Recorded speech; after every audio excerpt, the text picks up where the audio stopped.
A widowed billionaire takes his daughter to the hospital and is shocked to see the doctor. It was his lost love. Don't forget to like the video, subscribe to the channel, and tell us where you're watching from. Enjoy the story. Patrick Whitmore entered the emergency room of Massachusetts General Hospital with his daughter in his arms and a storm raging inside him. Carol was burning with fever, her cheeks flushed, her small body trembling under the wool blanket the housekeeper had hastily wrapped around her before he rushed her to the car. At 6 years old, that little girl was all he had left of his marriage to Lauren, who had died in a tragic car accident 3 years earlier. Patrick wasn't a doctor, but he knew something was wrong. This was the 3rd episode that week, and none of the antibiotics seemed to work. Carol's gaze drifted between exhaustion and delirium. When the receptionist saw his name, she stood up instantly and ushered him toward a private area. The name Whitmore still held weight in Boston, CEO of a massive real estate investment group. Patrick was respected by many and feared by a few, but tonight, money meant nothing. He didn't want influence, he needed answers. And then the door to the pediatric wing opened, and with it, his entire past walked in. "Mr. Whitmore?" the doctor called, clipboard in hand. But the moment her eyes met his, the clipboard slipped from her fingers. Dr. Meredith Cole. Her name was on the badge, but it was also in her eyes, in the small scar above her left eyebrow, in everything Patrick had spent the last 20 years trying to forget or trying to understand. The hallway, filled with sounds and rushing footsteps, seemed to fall still. She wasn't just a distant memory. She was here, real, older, more grounded, but with the same steady gaze. He couldn't move. She looked like she couldn't breathe. "Meredith," he whispered. Time snapped back into motion with Carol's faint voice. "Daddy, it hurts." Meredith pulled herself together in seconds. She knelt beside the child and shifted into her medical role. "Please come with me to the exam room." Patrick followed, silent, confused, shaken. Inside the room, Meredith kept a professional distance, the kind she'd learned to rely on after years away from Boston. She examined. Carol, with precision, ordered tests calmly and requested immediate preparation for admission. But when she took the girl's wrist to check her veins, she froze. There it was, a birthmark shaped like a crescent moon. She recognized it instantly. It was identical to the one her younger sister, Madison, had. Madison, who had died in childbirth. 6 years earlier, Meredith forced the thought away and focused. Patrick answered the questions directly. The symptoms had started weeks ago: high fevers, loss of appetite, disorientation. They had seen 3 doctors, none with effective answers.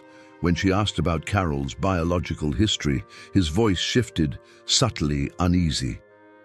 Legal adoption, right after she was born. Her birth mother died during labor. Everything was done properly, sealed process but legal. I have nothing to hide. Meredith didn't comment. She simply wrote it down. "We'll need advanced testing. This could be a rare autoimmune disorder." "Do whatever it takes," Patrick replied. "Money's not a problem." She looked up. "It never was, for you." The words slipped out, barely audible, but he heard them. At the door, as she was about to leave, he couldn't hold it back. 20 years, Meredith. 20. You vanished, like you never existed." She didn't turn around. Her voice was firm. "Now's not the time, Patrick. Your daughter needs medical attention, not unresolved history." And then she was gone. He stayed there alone with Carol, watching her sleep beneath the soft white lights of the hospital room. Her face looked even smaller in that sterile glow. Her eyelashes damp, her forehead damp with sweat, her lips parted. It was impossible to look at her and not feel a primal fear of losing her. Patrick adjusted the blanket around her with heavy hands. He couldn't stop staring at that fragile body, overcome by the terrifying realization that nothing in his life had prepared him for this. Out in the hallway, Meredith leaned against the wall and closed her eyes. The coincidence was too surreal to ignore.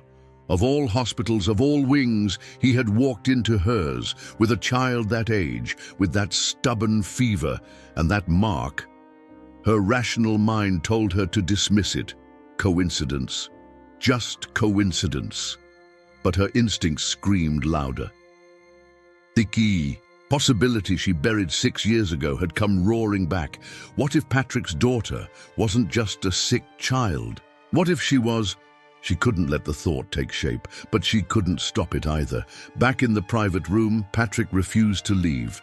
He stayed by Carol's side, sent instructions to the housekeeper, and ignored every business call. He sat in silence, watching his daughter surrounded by wires and machines. Meredith came in often, always with a nurse, maintaining her professional facade. But there was something in her posture that betrayed a deeper concern, a tenderness that went beyond medicine. Patrick noticed, and though he didn't fully understand, something deep inside him stirred. Later that night, Meredith entered the room with preliminary results in hand. The early tests point to a rare autoimmune disorder, but it's treatable. We'll start an intensive protocol tonight. Is it hereditary? Patrick asked, visibly tense. She nodded slowly. Yes, extremely rare and inherited. But we don't know anything about Carol's biological parents.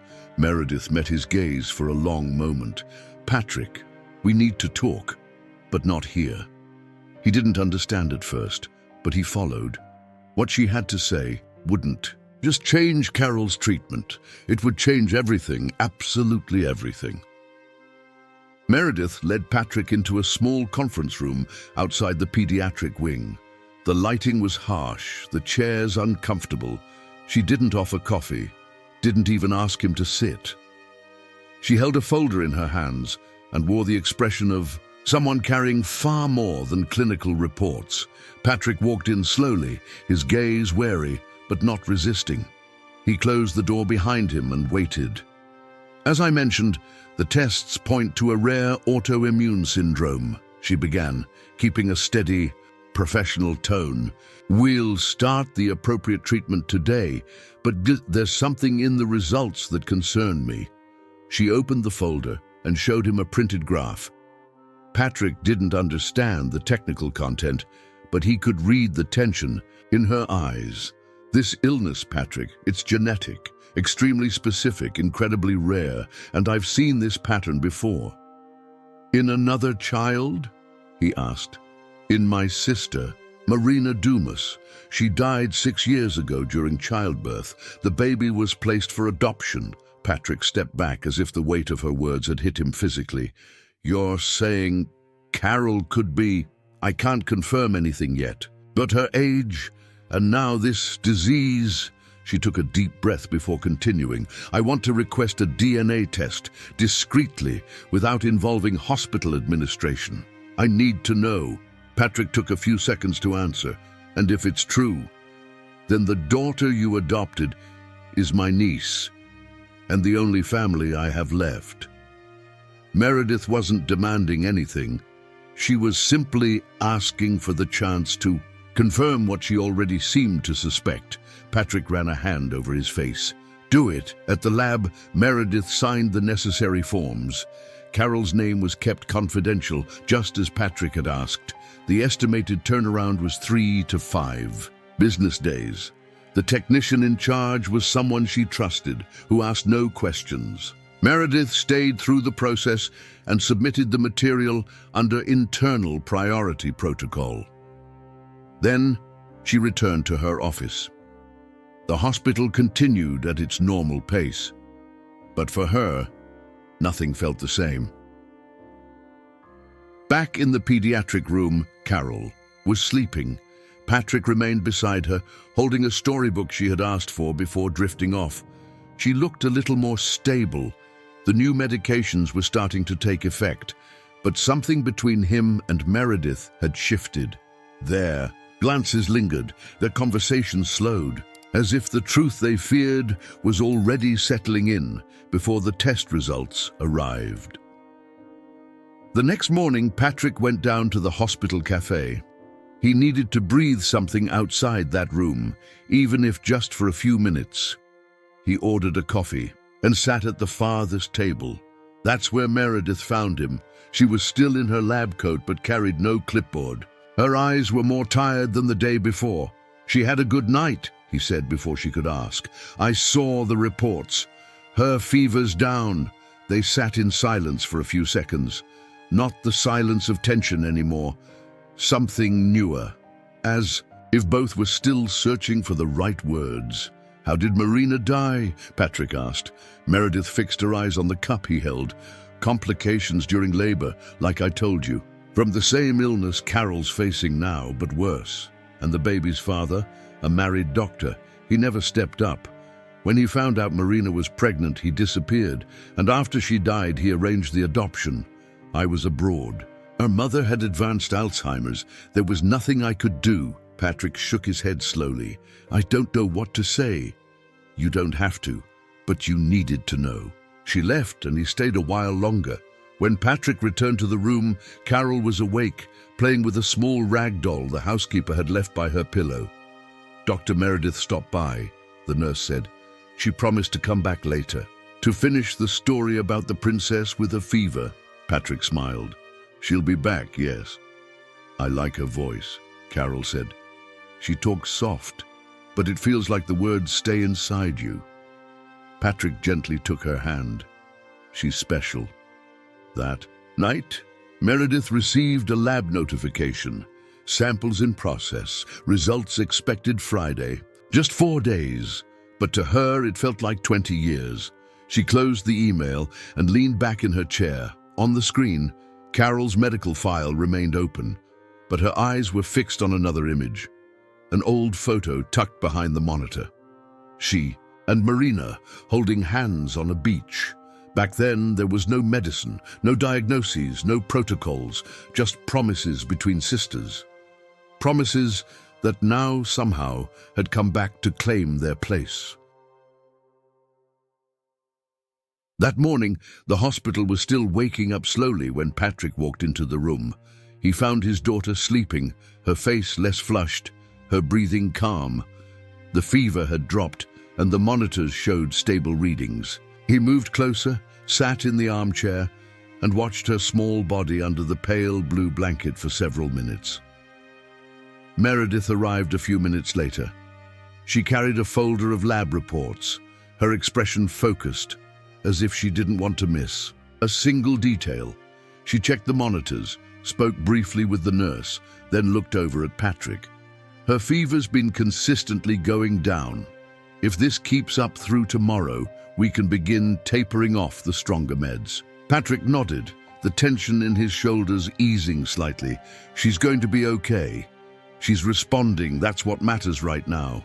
She turned to place the reports back in the folder, but paused before walking away. Marina was the same, stubborn. When she got sick, she tried to convince everyone she was fine, made up stories to avoid taking her meds, and somehow still made everyone laugh by the end of it. Patrick didn't reply. He just watched her. Meredith closed the folder with a restrained movement and walked out. There were still 3 days to go before the DNA results, but there were truths neither of them needed tests to recognize. Across town, the atmosphere was different. Romain Derville walked briskly through the hallway of the La Roche Group's headquarters with a phone pressed to his ear. He was giving instructions to a legal consultant, trying to fast-track internal adjustments. Patrick's prolonged absence created an opening for discreet moves. Nothing stood out on its own, but together they formed a pattern, and Romain knew how to work with patterns. He also knew Patrick was vigilant, but right now his daughter came first. That gave him a brief but usable window. That same evening, Meredith sat in the hospital's courtyard with a coffee between her hands. Her body was tired, her shoulders tense. but it was her mind that wouldn't stop. In just a few days, everything had reopened.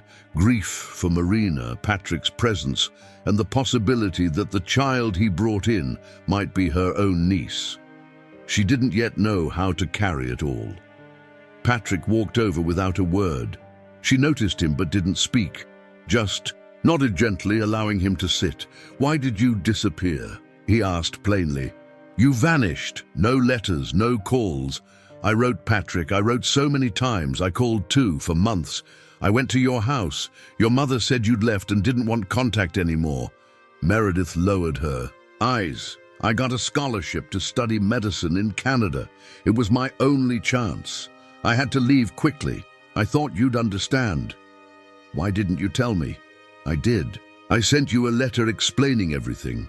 That I'd be gone for 10 years. It was part of the contract. I asked you to wait or come with me, but you never answered. I never got any letter." She nodded slowly. "A few months after, I got to Montreal. Someone showed up. A friend of yours, Romain." Patrick looked up sharply. "Romain went to see you? He said he was close to your family, that you were fine, that you were engaged, that it would be best for me to move on." Patrick leaned forward, jaw tight. "I never knew about that. I never asked him to say anything to you." She gave a small, humorless smile. "Back then, with everything he said and how he said it, I believed him.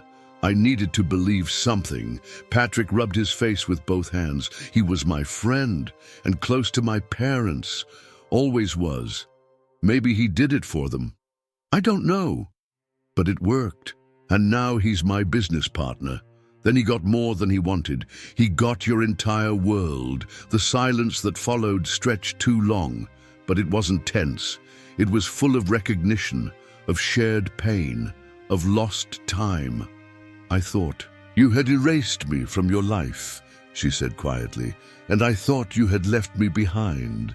They sat side by side for the first time since their reunion, talking without walls or rehearsed lines, talking like two people who didn't want to run anymore.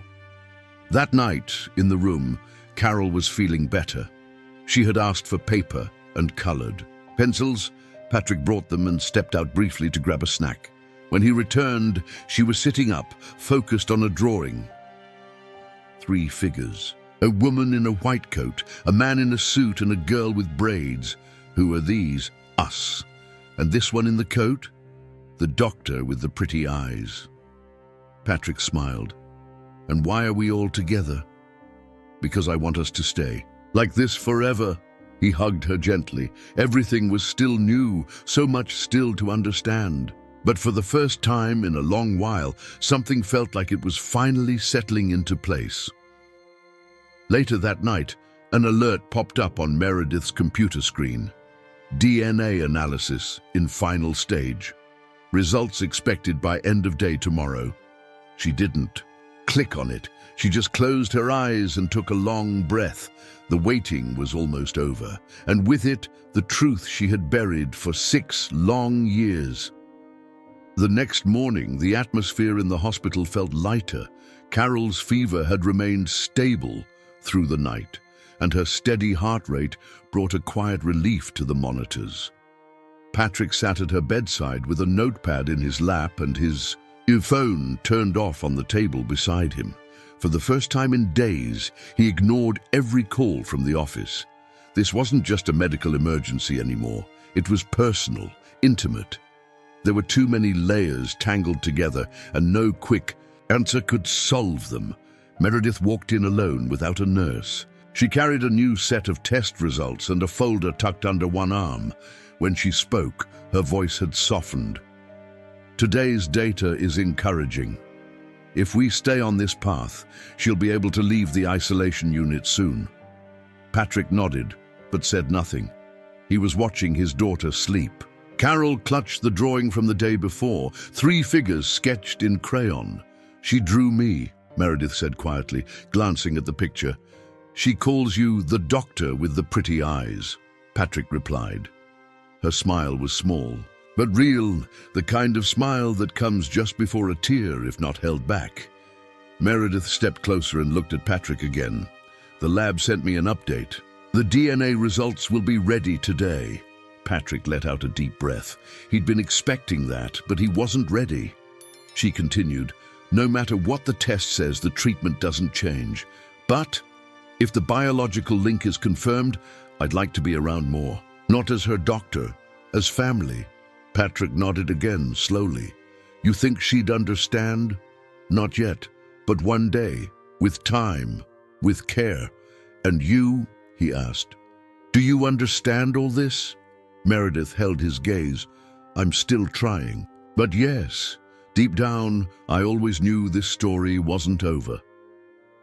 Hours later, across town at La Roche Holdings, Romain received a notification that Patrick still hadn't returned to the office. He paced restlessly in the conference room until 1 of the firm's attorneys entered. We need his final signature.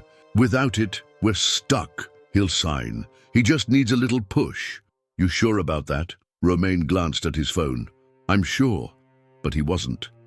Back at the hospital, the clock read 5:42 p.m. when Meredith opened the envelope. The DNA report was crystal clear. No margin of error. Her name was listed first as the reference match. She was Marina's sister. Carol was her niece. Meredith sank into the chair in her office, her hands trembling. The silence around her felt heavier than ever. Patrick got the message minutes later. He asked her to meet him in the hospital courtyard. When she arrived, the envelope was still in her hand. It's confirmed, she said without hesitation. Marina was Carol's biological mother. Patrick closed his eyes for a moment. Are you absolutely sure you didn't know before we ran into each other again? Absolutely. I only suspected it because of the birthmark, then the labs. But I wasn't sure until now. He nodded, but there was something hesitant in his expression. I need time to process this. I understand, but please don't shut me out of her life. Not out of fear. I won't. They looked at each other for a long moment. Then Patrick asked, Do you remember Marina as a kid? When she wanted something, she'd say the butterflies in her stomach meant it was important. Meredith smiled, and he added, Carol said the same thing yesterday, that she wanted you nearby, because the butterflies came back. The words didn't need anything else.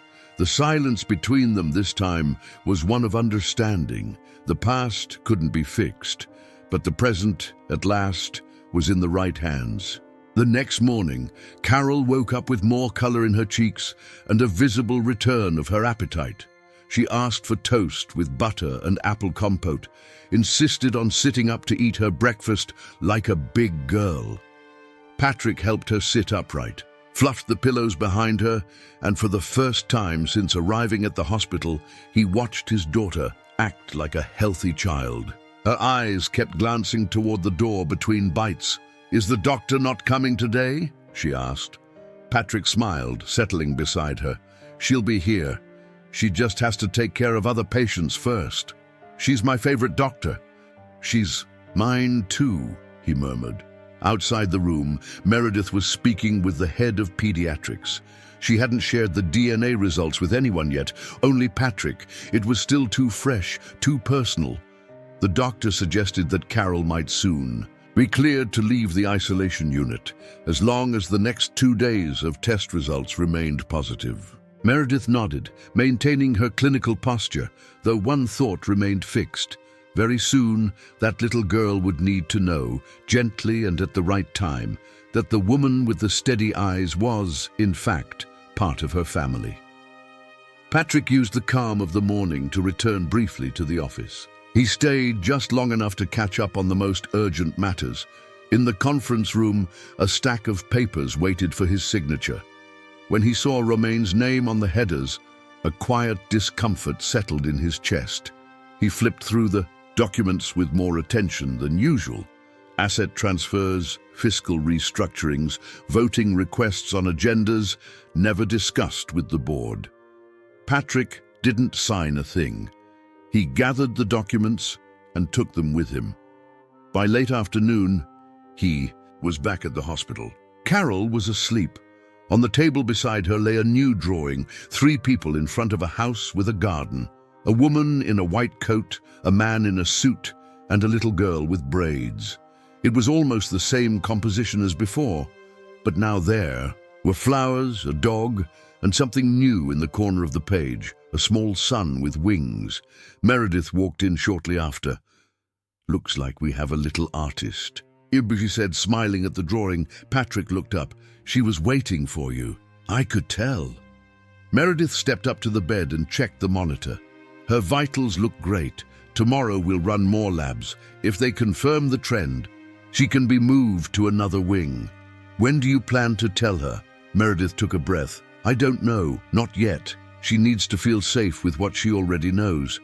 I don't want to turn her world upside down just because I finally understand what she means to me." Patrick nodded. "She understands more than we give her credit for." Meredith met his eyes. "And you? How are you processing all this? Like someone realizing they've spent their whole life not understanding their own past. And now, just trying to get the present right." "That's a good start," she said softly. That night, Patrick stayed at the hospital again. It was becoming harder to leave, not just because of Carol, but because something was being rebuilt within. Those walls. Meredith stopped by often, sometimes to check vitals, sometimes just to admire the latest drawing. On her computer screen, the DNA report remained open, the lines confirming the genetic connection repeated in front of her. She'd read them more than once, but the weight she felt wasn't from the discovery itself. It was from the time lost not knowing. The next day, Carol asked if she could go for a walk down the hallway. She wanted to see other kids. With clearance from the medical team and supervision, she was taken in a rolling chair, smiling as they reached the aquarium at the end of the hall. She paused in front of the glass for several minutes and pointed to a brightly colored fish. "That one's the bravest. He's small, but he doesn't run from the big ones." Patrick held her hand. "Just like you. I'm brave because I have you two. You protect me, and she takes care of me. When you're here, everything feels more better." Patrick glanced at Meredith, who stood behind them, and he knew it was true. The 3 of them stayed there for a while, watching the fish.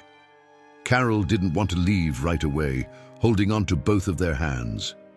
Patrick and Meredith exchanged a glance, saying nothing. Then they wheeled her back to the room, talking about the drawing, the aquarium, and the crayons.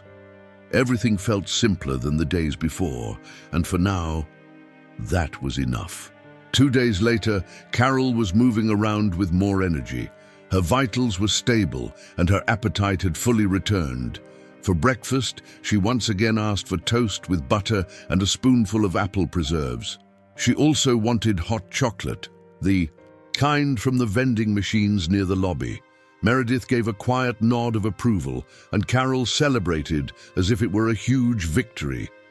With her labs showing consistent improvement, Meredith met with the head of pediatrics and shared her decision. She would hand over Carol's case to a colleague. There was no longer a need for daily monitoring, and continuing as her doctor would make their interactions outside the hospital increasingly difficult. The chief agreed, and even praised her professionalism. That same day, Meredith took a temporary leave.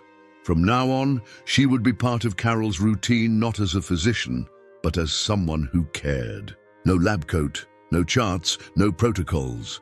Patrick took his daughter home later that afternoon. Mrs. Hargrove, the housekeeper, had prepared Carol's room, set aside the medication carefully, and bought a brand new art set just like she'd asked. The house felt more alive. Still, Patrick looked on with alert eyes. The envelope Romain had left on his desk remained untouched. He had spent the last few days rereading every page, trying to decode the intentions hidden behind the language. Meredith showed up the next day with a children's science book as a gift and a simple homemade cake wrapped in parchment. Mrs. Hargrove welcomed her warmly and led her to the garden, where Carol was sitting on the stone patio, drawing with sidewalk chalk. "Doctor," Carol exclaimed, running toward her. "Today I'm just Meredith," she replied, crouching down, "and I brought backup for your break time." They sat together for nearly an hour, sketching, laughing, and chatting about how white blood cells worked in the body. From the back porch, Patrick watched them. It wasn't a scene that required anything from him, but it filled a space he hadn't realized had been empty. Later, while Carol napped, Patrick made tea. They sat in the kitchen under soft lights. It was just past 10. The conversation wandered without pressure. They talked about the years they lost, the paths they'd chosen. Meredith shared that she had spent nearly a decade in Canada studying and working in medical research. Patrick spoke of building the company from a modest inheritance, only feeling like it was truly his after opening the first branch under his own strategy. "And your daughter?" Meredith asked gently. "She's what I have left from my marriage, but also what kept me going. Losing Lauren, it broke me. For a long time, all I did was work. Mrs. Hargrove handled everything else. And now it feels like something is falling back into place." The quiet between them wasn't awkward. It was the kind of silence that holds truth. Meredith eventually stood to leave. Patrick walked her to the door, but just before opening it, he paused. "Can I ask you something?" "Of course." "Keep coming, even when she's completely better, even when there's no medical excuse." Meredith didn't respond with words. She simply touched his hand and left. The next morning, Patrick returned to the Preston Group offices with the documents in hand. He called for an emergency meeting with the board. When the members gathered, he laid out copies on the table. "Did anyone here approve these transactions?" he asked directly. The room fell quiet. A few exchanged glances. Others flipped through the pages with growing confusion.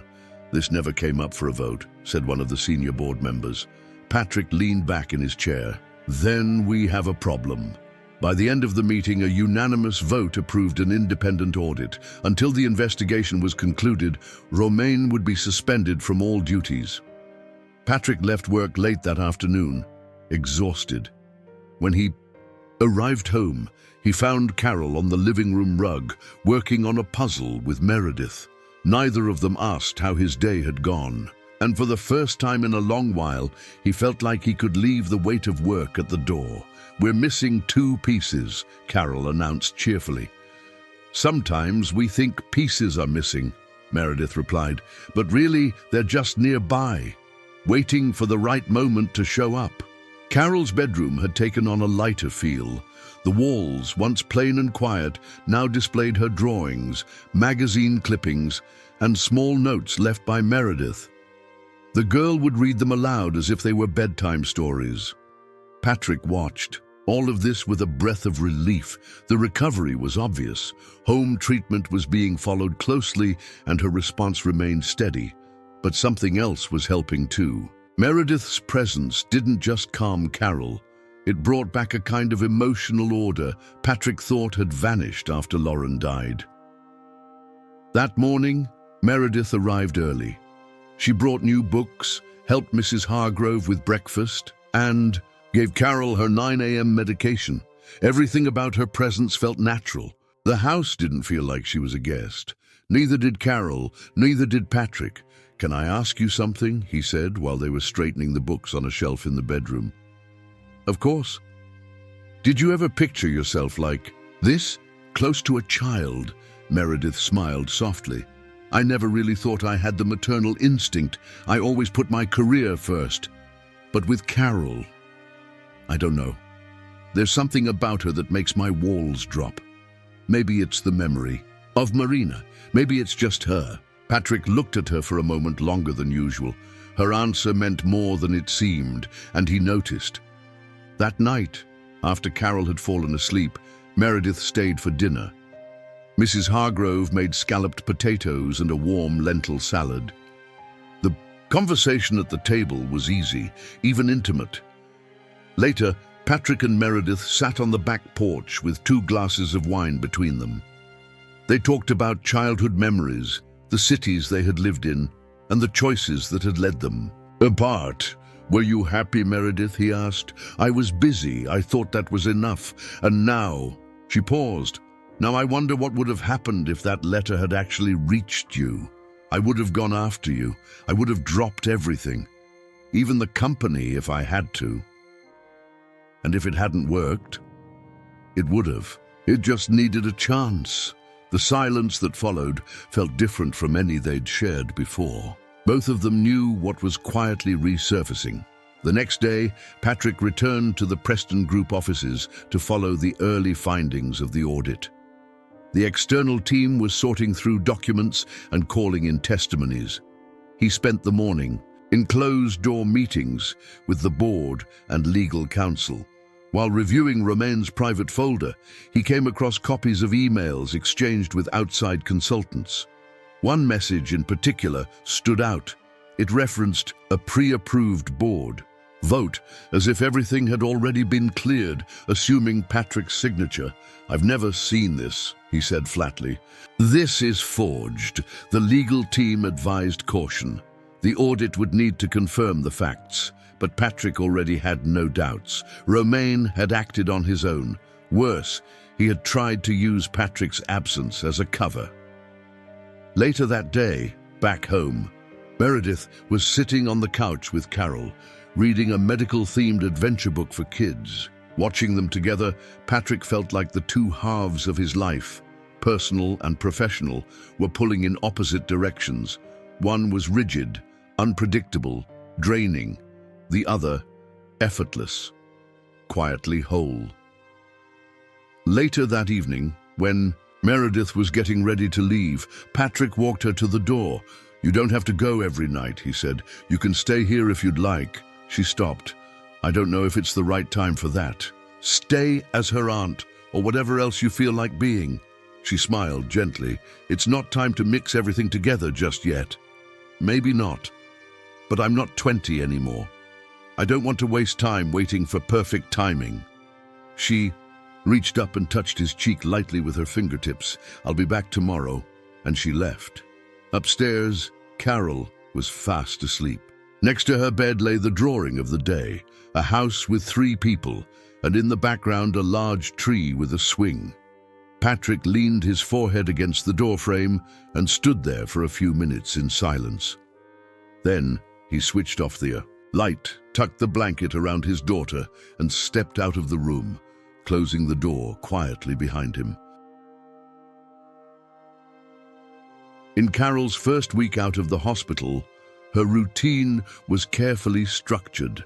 Medication times were strictly followed, meals were prepared with extra attention, and her medical follow-ups were handled by a pediatrician Meredith had personally recommended. Patrick kept a detailed spreadsheet on his phone with every piece of information. The house, though quiet, had taken on a different rhythm. Meredith kept showing up like someone who had always belonged there. Her relationship with Carol had long surpassed the boundaries of doctor and patient. It was a bond, natural, unbreakable. On Wednesday, Carol insisted on having lunch in the backyard. She wanted to see the sky while she ate. Mrs. Hargrove prepared a tray with grilled cheese sandwiches, apple juice, and a few slices of cinnamon-dusted apple. Patrick brought out a blanket, and the 3 of them sat under the shade of the big oak tree. Between bites, Carol announced she wanted to be a doctor, or a painter, or maybe both. Patrick listened in silence, a smile playing on his lips caught between pride and a touch of fear. Later that evening, while Carol was on the living room floor drawing, Meredith and Patrick talked in the office. She had brought reports on similar medical cases, along with research articles outlining recommended approaches. Full remission could take up to 2 years, she explained. But if things continue like this, her odds look very promising. She'll have a normal life? Patrick asked. She'll have a life with care, Meredith answered. But freedom too, as long as we stay on top of everything. He nodded, but didn't say anything. His gaze drifted toward the slightly open door, where Carol's voice echoed from the other room as she sang a melody she'd made up herself. The next day, Meredith couldn't come by in the morning, but when she arrived in the late afternoon, Carol greeted her with a tight hug and a handmade thank you gift, a card showing the three of them under the same tree. "This is for when you're not here, so you don't forget us," she said. "I won't forget," Meredith replied with a smile. On Friday, Carol got the green light from her pediatrician for a short outing. Patrick suggested an afternoon at Golden Gate Park, including the California Academy of Sciences. Meredith agreed to join them. They explored the conservatories, saw giant tortoises, and examined dinosaur skeletons. Carol asked dozens of questions, scribbling notes in a little notebook she wore cross-body like a purse. At the end of the day, they sat on a bench by the water. "She's happy," Meredith said, eyes locked on the girl. Patrick nodded. "I'd forgotten what that looked like." She turned to him but didn't reply. The quiet between them no longer felt strange. It had become part of the atmosphere, and maybe, in a way, it was part of what kept pulling them closer. On the drive home, Carol fell asleep with her head in Meredith's lap. Patrick drove slowly, not wanting to wake her. When they arrived, he carried his daughter upstairs to bed. Meredith stayed in the hallway, quietly watching. Later, the two of them found their way down to the kitchen. Nothing had been planned. But they sat together for over an hour, eating cold slices of vegetable quiche and talking about the weeks ahead. "Do you think she'll understand?" Patrick asked eventually. "I think so. Kids are smarter than we give them credit for. And when the time comes, I hope she sees we did everything for her." Patrick brushed his fingers lightly against her arm. "Thank you for staying." She met his eyes and held the gaze long enough that nothing else needed to be said. The next afternoon, Patrick spent a few hours in his office, reviewing the interim reports from the audit he'd commissioned. He already knew there were inconsistencies, but now he was comparing highlighted sections with the original contracts Romaine had filed weeks ago. Some clauses were flagged with technical notes, warning of significant financial risk. Others had clearly been added with vague, almost deceptive language. Beside those, a new folder included intercepted emails retrieved by the cybersecurity team, conversations between Romaine and an unregistered external consultancy. Apparently, he'd been operating in parallel, trying to validate internal decisions without board review. Patrick made notes quietly. He'd already decided to call an emergency board meeting. Now, he was just refining how to present the evidence to the more senior directors. He locked the file away, stood up, and went to find Carol. She was at the table with her colored pencils, working on a new drawing. He sat beside her without saying a word. At that moment, real life needed his full attention more than any scheme buried in fine print. 2 weeks later, the internal audit was officially completed. The final report, attached to the documents Patrick had already gathered, left no room for doubt. Romaine, with the help of a finance department employee, had orchestrated fund transfers between subsidiaries with the clear intent to divert money. The forged signatures, overlapping contracts, and unauthorized access confirmed the fraud. Both were formally suspended. The employee would face legal consequences, and Romaine, following legal counsel, was banned from entering any premises of the firm until the investigations were concluded. Patrick attended every meeting with composure, but each time he left the boardroom, he took a deep breath before getting in the car. At home, the weight of the company gave way to the calm presence of Carol, and now Meredith.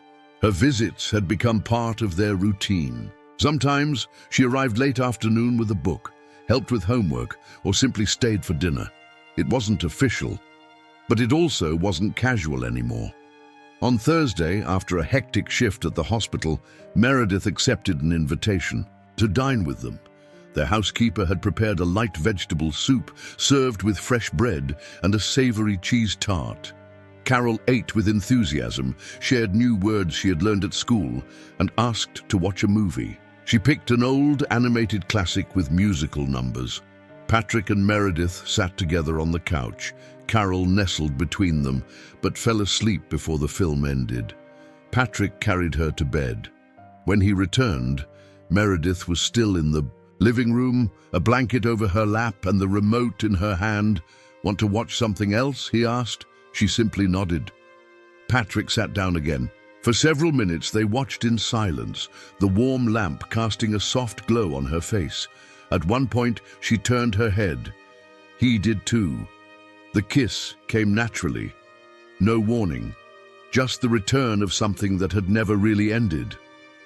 When their lips parted, neither spoke. They just remained side by side, as if nothing needed to be said. In the days that followed, she came by more often. Not every day, but almost. Meredith had resumed her full hospital schedule. Patrick was focused on rebuilding the firm's structure after the scandal, yet even with packed calendars they found time for dinner, for Carol, for each other. It was a quiet Tuesday night when they decided to tell the girl the truth. She was already in pajamas, sitting on the bed with both of them. Patrick spoke gently. "You know, when you were born, you had two moms." Carol's eyes widened. "Two? One was the mommy who raised you when you were a baby.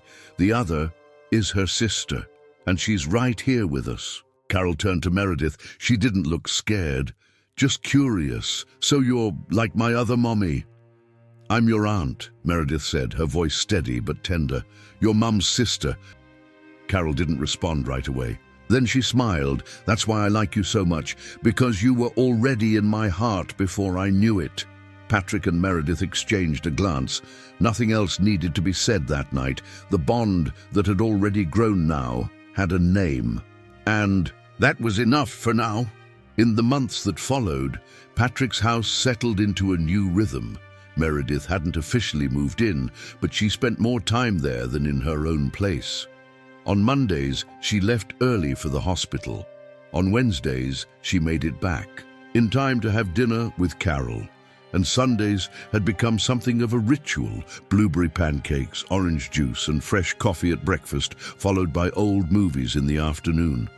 Carol embraced the routine as if it had always been that way. She didn't need labels to understand there was love, structure, and stability in that home. Patrick, in turn, started leaving work earlier whenever possible. The company was still recovering from the restructuring after the Romaine scandal, but with a stronger legal team and trust restored within the board, he finally had room to breathe. Urgencies no longer masqueraded as priorities. There was time now, and he was choosing how to spend it. At school, Carol was doing well. Her autoimmune symptoms remained under control, and monthly checkups confirmed that the treatment was going in the right direction. She still had to avoid overexertion, but it didn't stop her from playing, learning, or planning her next birthday. She wanted a dinosaur theme and clapped her hands when she declared that Aunt Meredith would be the guest of honor. Meredith laughed and promised to be there, and to bake the lemon cake Carol insisted was just like eating a cloud. One Friday afternoon, Meredith arrived earlier than usual. Patrick was already waiting by the gate with a quiet smile and a small, wrapped box in his hand. "Tonight, the house is just ours," he said. Their housekeeper had taken Carol out for a play date and dinner with a friend's grandmother. They had the place to themselves, something rare, something welcome.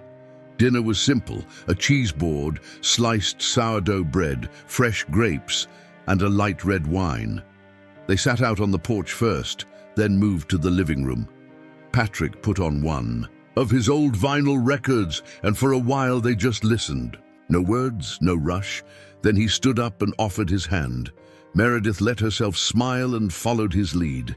He guided her gently, each step echoing with old memories. And yes, those memories were still there. By the time the music ended, they kissed again, longer, more certain. "I didn't plan any of this," Patrick said quietly, "but I know exactly what I want now." Meredith didn't answer right away. She didn't need to. All around them were signs. Carol's latest drawing on the coffee table, her white mug by the stove, the soft hum of a life being built without ceremony. They had already chosen each other. They just hadn't said it out loud. The following Monday, Patrick showed up at the hospital just as Meredith was finishing her shift. He waited outside her office, then drove her to a quiet restaurant downtown. Over dinner, he talked about their life, about how, without even realizing it, they had become a family. Then he looked her in the eye and asked, simply, "Will you move in with us? Officially?" Meredith paused only for a second. It wasn't hesitation, it was recognition. "Yes," she said, "I want that." It was Carol who helped set up the guest room, turning it into a space just for Meredith's things, books, clothes, whatever she wanted to keep close. She still didn't fully understand her father's relationship with Meredith, and so she thought it only made sense that Aunt Meredith had her own room, even though she almost always slept with Patrick. She even decorated a drawer with stickers and a handmade note, "Now you have a place here too." Patrick stood by the doorway, watching as Meredith read the note with a soft smile and watery eyes. She looked up at him, and he knew no words were needed. It was more than symbolic, it was home, shared and chosen. The new routine brought changes, of course. Sharing a home meant learning each other's habits, but it also brought comfort. On nights when Meredith came home late, Patrick left her dinner warming in the oven. On mornings when he had to leave early, she brewed the coffee. Between work hours and doctor appointments, they made time. And on the weekends, they found each other. One evening, out on the porch beneath a clear sky, Patrick wrapped his arms around her from behind and said softly, "I think things happen for a reason. Being apart all those years, even if we didn't want it, brought me to Carol, and she brought you back to me. With everything that's happened, I'm just grateful. I love you, I love our family." Meredith turned and rested her head against his chest. "I love you too. I love exactly what we are now." The end. Did you enjoy this story? Don't forget to like the video, subscribe to the channel, and let us know where you're watching from. See you next time.